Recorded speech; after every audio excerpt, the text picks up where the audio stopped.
বোন কি হয়েছে তোমাদের? দাদা আজকে আমার বোনটা আজকে এটা তোমার বোন? হ্যাঁ কি হয়েছে বোনের? বোন আজকে আমাদের এই বোনই ছিল যে আজকে আমাদের এই টিউশনি করে সংসারটা চালাতো দাদা, কিন্তু আজ মার্চের থেকে ও একদম শয্যাশায়ী হয়ে গেছে। হঠাৎ করে একটা স্কুটি এসে ওকে ধাক্কা দিয়ে দেয় আর তারপর থেকে ও বিছনায় এইভাবে শয্যাশায়ী হয়ে গেছে। আমাদের টাকা নেই, পয়সা নেই, না আছে আমার বাবার পেনশন।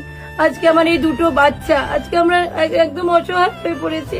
এই বোনের চিকিৎসাটা আমরা কি করে করাবো? আজকে আমার বোনই একটুখানি ঘর সংসারটা চালাতো, আজকে আমাদের টাকা নেই, পয়সা নেই দাদা। আজকে আমরা অনেক মুশকিলের মধ্যে পড়ে আছি দাদা।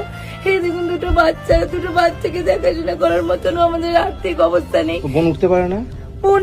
বোন আগে একটু উঠতে পারতো, কিন্তু এখন তো সেটাও পারছে না। অনেক কষ্ট করে চেষ্টা করো, অনেক কষ্ট করে ওঠানোর চেষ্টা করি, একটু পারে। পারবা? অনেক কষ্ট করে উঠতে পারে, সেই ক্যাথিটার লাগানো। এই